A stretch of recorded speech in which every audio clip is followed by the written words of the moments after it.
അസ്സലാമു അലൈക്കും വറഹ്മത്തുള്ളാഹി വബറകാതുഹു. 4ാം ക്ലാസ്സിലെ ദുറൂസുൽ ഇസ്ലാമിലെ ദുറൂസുൽ ഇസ്ലാം 1ാം ഭാഗത്തിലെ 6ാമത്തെ പാഠം അൽ മുഅ്മിനു ഖാരിജൽ ബൈത്ത് എന്ന പാഠം വായിക്കുക. ഇൻഷാ അല്ലാഹ് തദ്രീബാത്ത് നോക്കാം. അൽ മുഅ്മിനു ഖാരിജൽ ബൈത്ത്, ഒരു സത്യവിശ്വാസിൻ്റെ വീടിൻ്റെ പുറത്ത് എങ്ങനെയായിരിക്കണം, പൊതുജനങ്ങളോട് പൊതുസമൂഹത്തിനോട് ഇടപഴകുമ്പോൾ ഏത് രീതിയിലായിരിക്കണം എന്നതാണ് ഈ പാഠത്തിലൂടെ നമ്മൾ പഠിക്കാൻ പോകുന്നത്. ഉസ്താദ് പറഞ്ഞു, മറ്റന്നാൾ നബിദിനമാണ്, നാളെ എല്ലാവരും നേരത്തെ വരണം. നമ്മുടെ മദ്രസയും പരിസരവും നമ്മുടെ നാട്ടിലെ റോഡുകളുമെല്ലാം നമുക്ക് വൃത്തിയാക്കണം. ഒരിക്കൽ മുആവിയത്ത് ബിൻ ഖുർറ റളിയല്ലാഹു അൻഹു തൻ്റെ ഉസ്താദും സ്വഹാബിയുമായ മഅഖിൽ ബിനു യസാർ റളിയല്ലാഹു അൻഹുവിൻ്റെ കൂടെ യാത്ര ചെയ്യുകയായിരുന്നു. ആരാ യാത്ര ചെയ്യുന്നത്? മുആവിയത്ത് ബിൻ ഖുർറ, അദ്ദേഹത്തിൻ്റെ ഉസ്താദുമാണ് സ്വഹാബിയുമാണ്. ആര്? മഅഖിൽ ബിൻ യസാർ റളിയല്ലാഹു അൻഹു അദ്ദേഹത്തിൻ്റെ കൂടെ യാത്ര ചെയ്യുകയായിരുന്നു. വഴിയിൽ ഒരു മാലിന്യ കൂമ്പാരം അവർ കണ്ടു. ഉടനെ ഉസ്താദ് അതെല്ലാം വാരി വൃത്തിയാക്കി. കുറച്ച് ദൂരം ചെന്നപ്പോൾ വീണ്ടും ഒരു മാലിന്യ കൂമ്പാരം കണ്ടു.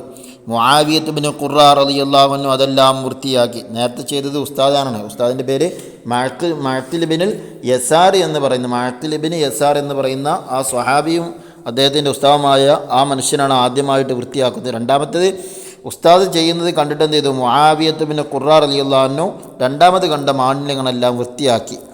അപ്പോൾ ഉസ്താദ് ചോദിച്ചു, നീ എന്തിനാണിത് ചെയ്തത്? അദ്ദേഹം പറഞ്ഞു, നേരത്തെ ഉസ്താദ് ചെയ്തത് കണ്ടതുകൊണ്ടാണ് ഞാനിത് ചെയ്തത്. അപ്പോൾ ഉസ്താദ് ചെയ്തതുപോലെയാണ് ഞാനും ചെയ്തതെന്ന് പറഞ്ഞു. അപ്പോൾ ഉസ്താദ് അദ്ദേഹത്തോട് പറഞ്ഞു, വഴിയിൽ നിന്ന് മാലിന്യങ്ങൾ നീക്കിയാൽ അവന് ഒരു ഹസനത്ത് എഴുതപ്പെടും. വഴിയിൽ നിന്ന് തടസ്സങ്ങൾ നീക്കിയാൽ ഈമാനിൻ്റെ ഭാഗത്തിൽപ്പെട്ടതാണ്. അപ്പോൾ വഴിയിൽ നിന്ന് മാലിന്യങ്ങൾ നീക്കിയാൽ ഒരു ഹസനത്ത് എഴുതപ്പെടും. ഒരാൾക്ക് ഒരു ഹസനത്ത് സ്വീകരിക്കപ്പെട്ടാൽ തന്നെ അയാൾ സ്വർഗത്തിൽ പോകും എന്ന് നബി സല്ലല്ലാഹു അലൈഹി വസല്ലം പറഞ്ഞിട്ടുണ്ട്. അതുകൊണ്ടാണ് ഞാൻ അങ്ങനെ ചെയ്തത് എന്ന് ബഹുമാനപ്പെട്ട മഅഖിൽ ബിൻ യസാർ റളിയല്ലാഹു അൻഹു തൻ്റെ ശിഷ്യനായ മുആവിയത്ത് ബിൻ ഖുർറ എന്നിവരോട് പറഞ്ഞു കൊടുക്കുക. അപ്പോൾ വഴിയിൽ കാണുന്ന മാലിന്യങ്ങൾ അത് ജനങ്ങൾക്ക് എന്ത് പ്രയാസം ഉണ്ടാക്കുന്നതാണെങ്കിലും ശരി, വഴിയിൽ നിന്ന് മാറ്റിയിടൽ അത് ഈമാനിൻ്റെ ഭാഗമാണ്. നമ്മുടെ വീടിൽ നിന്നൊക്കെ ഉണ്ടാകും വഴിയിലേക്ക് റോഡിലേക്കൊക്കെ തൂങ്ങി നിൽക്കുന്ന ഓലപ്പട്ട, അതല്ലെങ്കിൽ മാവിൻ്റെ മൂച്ചിയുടെ കൊമ്പുകൾ, മറ്റു ചെടികളൊക്കെ, അതൊക്കെ വെട്ടിമാറ്റൽ എന്താണ്? പുണ്യമുള്ള കാര്യമാണ്. മറ്റുള്ളവർക്ക് ബുദ്ധിമുട്ടുണ്ടാക്കാൻ പാടില്ല. വഴിയിൽ നിന്ന് തടസ്സങ്ങളെ നീക്കുക എന്ന് പറയുന്നത് ഈമാനിൻ്റെ ഭാഗമാണ്. സാന്ദർഭികമായി ഓർമ്മപ്പെടുത്തിയത് മാത്രം. മഹാന്മാരായ 2 പണ്ഡിതന്മാർ റോഡ് വൃത്തിയാക്കുന്നതാണ് നാം ഈ ചരിത്രത്തിൽ കാണുന്നത്. അവരാണ് നമ്മുടെ മാതൃക.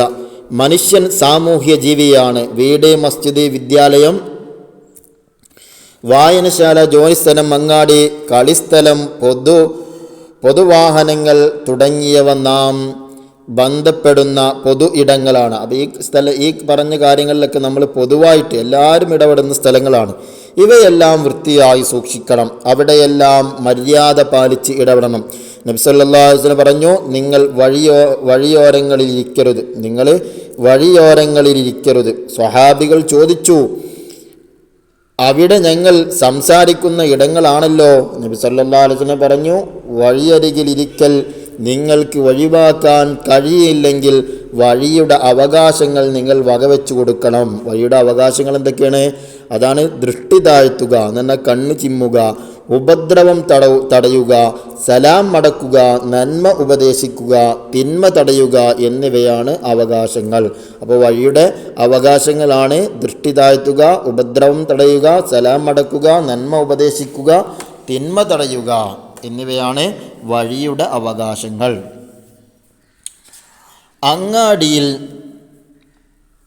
അങ്ങാടിയിലെ ആവശ്യങ്ങൾ കഴിഞ്ഞാൽ ഉടനെ തിരിച്ചു പോരണം. നബി സല്ലല്ലാഹു അലൈഹി വസല്ലം പറഞ്ഞു, അഹബ്ബുൽ ബിലാദി ഇലല്ലാഹി മസാജിദുഹാ വ അബ്ഗദുൽ ബിലാദി ഇലല്ലാഹി അസ്വാഖുഹാ.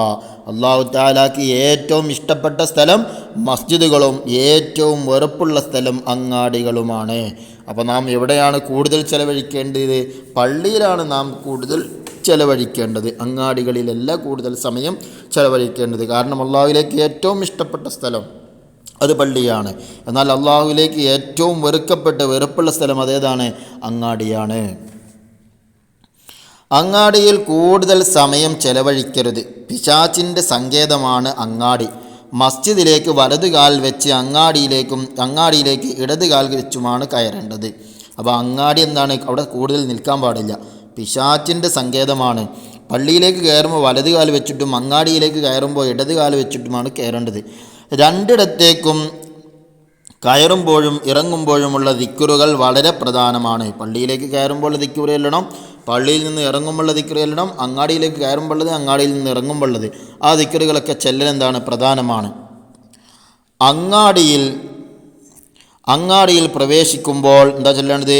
ലാ ഇലാഹ ഇല്ലല്ലാഹു വഹ്ദഹു ലാ ശരീക ലഹു ലഹുൽ മുൽക്കു വലഹുൽ ഹംദു യുഹ്യി വയുമീതു വഹുവ ഹയ്യുൻ ലാ യമൂത്ത് ബിയദിഹിൽ ഖൈറു വഹുവ അലാ കുല്ലി ഷൈഇൻ ഖദീർ എന്നാണ് അങ്ങാടിയിൽ പ്രവേശിക്കുമ്പോൾ, അങ്ങാടിയിലേക്ക് കയറുമ്പോൾ ചൊല്ലേണ്ട ദിക്ർ. ഈ ദിക്ർ ചൊല്ലൽ എന്താണ്? സുന്നത്താണ്. ഇനി നിരത്തുകൾ, ജലസ്രോതസ്സുകൾ, പൊതുസ്ഥലങ്ങൾ എന്നിവിടങ്ങളിൽ മറ്റുള്ളവർക്ക് പ്രയാസമുണ്ടാക്കുന്ന ഒന്നും ചെയ്യരുത്. അപ്പോൾ നിരത്തുകൾ, അതുപോലെ തന്നെ ജലസ്രോതസ്സുകൾ, പൊതുസ്ഥലങ്ങൾ എന്നിവിടങ്ങളിൽ മറ്റുള്ളവർക്ക് പ്രയാസമുണ്ടാക്കുന്ന ഒരു കാര്യവും ചെയ്യരുത്. വാഹനങ്ങൾ ഒതുക്കി നിർത്തണം. വാഹനങ്ങൾ എവിടെയെങ്കിലും നിർത്തിക്കാണ്ട് പോവില്ല. പിന്നെന്ത് ചെയ്യണം? ഒരു ഭാഗത്ത് ഒതുക്കി നിർത്തണം. മറ്റുള്ളവർക്ക് നമ്മുടെ വാഹനം കൊണ്ടൊരു ബുദ്ധിമുട്ടുണ്ടാവാൻ പാടില്ല. പൊതുസ്ഥലങ്ങൾ മലിനമാക്കരുത്. പൊതുസ്ഥലങ്ങളിൽ കടലാസുകളും ചവറുകളും വലിച്ചെറിയുന്ന ഒരവസ്ഥ ഉണ്ടാകരുത്. നമ്മുടെ വീട്ടിലെ വേസ്റ്റുകൾ പൊതുസ്ഥലത്തേക്ക്, റോട്ടിലേക്ക് തള്ളുന്ന ഒരവസ്ഥ ഉണ്ടാകരുത്. വഴി തടസ്സപ്പെടുത്തുകയും ചെയ്യരുത്. അത് നേരത്തെ നമ്മൾ പറഞ്ഞത്, വഴിയിൽ നിന്ന്, നമ്മുടെ പറമ്പിൽ നിന്ന് നമ്മുടെ പറമ്പിൽ നിന്ന് വഴിയിലേക്ക്, റോഡിലേക്കൊക്കെ തൂങ്ങി നിൽക്കുന്ന മരങ്ങളുണ്ടാകും, ചെടികളുണ്ടാകും, ഒക്കെ വെട്ടി മാറ്റൽ എന്താണ്? നല്ല കാര്യമാണ്. ഈമാനിൻ്റെ ഭാഗത്തിൽപ്പെട്ടതാണ്. വഴിയിൽ നിന്ന് തടസ്സം നീക്കുക നേരത്തെ പറഞ്ഞല്ലോ. ഇൻഷാ അല്ലാഹ് ഇനി നമുക്ക് കോൾ നോക്കാം. അബ്ഗളുൽ ബിലാദി ഇലല്ലാഹി അസ്വാഖുഹാ. അല്ലാഹു തആലാക്ക് ഏറ്റവും വെറുപ്പുള്ള സ്ഥലം അങ്ങാടികളാണ്. ഇനി നമുക്ക് തദ്രീബാത്ത് നോക്കാം. നെഖ്റ വനഫം വായിച്ച് മനസ്സിലാക്കാനുള്ളത്: ബൈത്തുൻ വീട്, ത്വരീഖുൻ വഴി, മസ്ജിദ് പള്ളി, മംബഉൽ മാ എന്ന് പറഞ്ഞാൽ ജലസ്രോതസ്, സൂക്ക് അങ്ങാടി, കഫുൽ അദാ ഉപദ്രവം തടയുക. ബാക്കിയുള്ള വാക്യങ്ങളൊക്കെ കൃത്യമായിട്ട് വായിച്ച് മനസ്സിലാക്കുക. രണ്ടാമത്തെ നംലഉൽ ഫറാഗ് വിട്ട ഭാഗം പൂരിപ്പിക്കാനാണ്.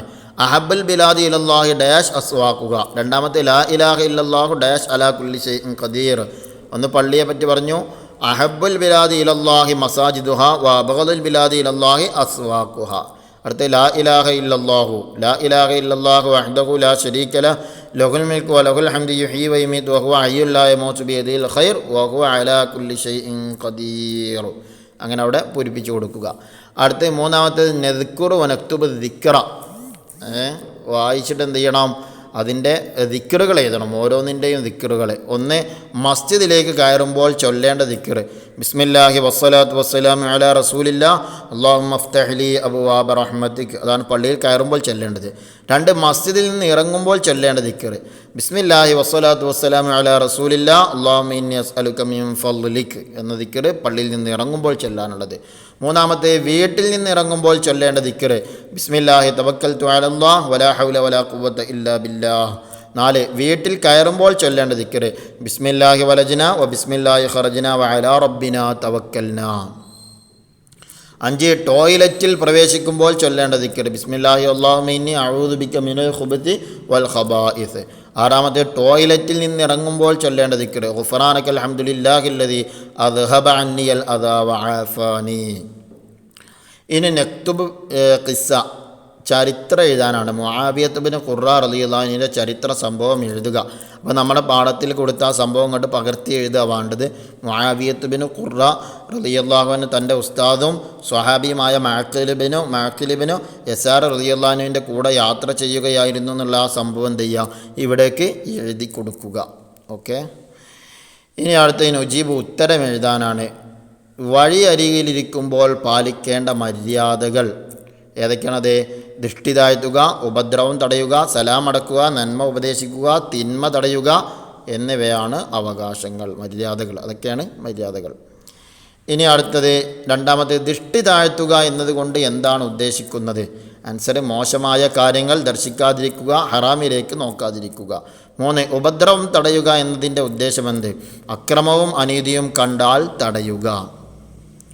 4, അള്ളാഹുവിന് ഏറ്റവും വെറുപ്പുള്ള സ്ഥലമാണ് അങ്ങാടി, കാരണമെന്ത്? ആൻസർ, അത് പിശാചിൻ്റെ സങ്കേതമായതുകൊണ്ട്. 5, അങ്ങാടിയിലേക്ക് പ്രവേശിക്കേണ്ടത് ഏത് കാൽ വെച്ചാണ്? ആൻസർ, ഇടത് കാൽ വെച്ച്. അടുത്ത തഖ്സീസ്, നിങ്ങൾ ഇടപെടുന്ന പൊതുസ്ഥലങ്ങൾ ഏതെല്ലാം? വിദ്യാലയം, ബസ് സ്റ്റോപ്പ്, വായനശാല. 3 അവിടെ കൊടുത്തിട്ടുള്ളൂ. ഇനി ഒരുപാട് നമുക്ക് എഴുതാം. അവിടെ നിങ്ങൾ അനുഭവിക്കുന്ന പ്രശ്നങ്ങൾ എന്തെല്ലാം? ഈ പാഠത്തിൻ്റെ അടിസ്ഥാനത്തിൽ പരിഹാരം നിർദ്ദേശിക്കുക. അപ്പോൾ ഓരോന്നിലുള്ള പ്രശ്നങ്ങളും അതിൻ്റെ പരിഹാരവും നമുക്ക് നോക്കാം. വിദ്യാലയത്തിലുള്ള പ്രശ്നം എന്താണ്? ബാത്റൂമുകൾ മലിനമാക്കപ്പെട്ടിരിക്കുന്നു. അതിനുള്ള പരിഹാരം എന്താ? ബാത്റൂമുകൾ ഉപയോഗിച്ചതിന് ശേഷം വൃത്തിയായി കഴുകുക, ദുർഗന്ധം വരാതെ സൂക്ഷിക്കുക. അടുത്തത് ബസ് സ്റ്റോപ്പാണ് നമ്മൾ പറഞ്ഞത്. മാലിന്യങ്ങൾ വലിച്ചു വാരിയിട്ട് അതിൽ നിന്നും ദുർഗന്ധം ഉണ്ടാകുന്നു. പരിഹാരം, മാലിന്യങ്ങൾ പൊതുസ്ഥലങ്ങളിൽ നിക്ഷേപിക്കാൻ അനുവദിക്കരുത്. അതിനു വേണ്ട പ്രത്യേക ബാസ്ക്കറ്റുകൾ തയ്യാർ ചെയ്യുക. അടുത്തത് വായനശാല. പുസ്തകങ്ങൾ വലിച്ചു വാരിയിട്ടിരിക്കുന്നു, പൊടിപടലങ്ങൾ പിടിച്ചിരിക്കുന്നു. എന്താ അതിന് പരിഹാരം? പുസ്തകങ്ങൾ കൃത്യമായി അടുക്കി വെക്കുക, എല്ലാ ദിവസങ്ങളിലും ക്ലീനിങ് നടത്തുക. ഇൻഷാ അല്ലാഹ് ഇതോടെ ഈ പാഠത്തിലെ തദ്രീബാത്ത് കഴിഞ്ഞു. അല്ലാഹു സുബ്ഹാനഹു വ തആല നാഫിയായ ഇൽമ് ഈ പറഞ്ഞ 2 മഹാന്മാരുടെ ബറക്കത്ത് കൊണ്ട്, ബഹുമാനപ്പെട്ട മുആവിയത്ത് ബിൻ ഖുറാർ റളിയല്ലാഹു അൻഹു, സ്വഹാബിയായ മഅഖിൽ ബിൻ യസാർ റളിയല്ലാഹു അൻഹു, അവരുടെ ബറക്കത്ത് കൊണ്ട് ഉപകാരപ്രദമായ അറിവ് നമുക്ക് നൽകുമാറാകട്ടെ. ഇൽമു പഠിക്കുന്ന മേഖലയിലും പഠിപ്പിക്കുന്ന മേഖലയിലും ഹിക്മത്തോടുകൂടെ കൈകാര്യം ചെയ്യാൻ ഈ മഹാന്മാരുടെ ബറക്കത്ത് കൊണ്ട് അല്ലാഹു നമുക്ക് തൗഫീഖ് നൽകുമാറാകട്ടെ. ആമീൻ. അസ്സലാമു അലൈക്കും വറഹ്മത്തുള്ളാഹി വബറകാതുഹു.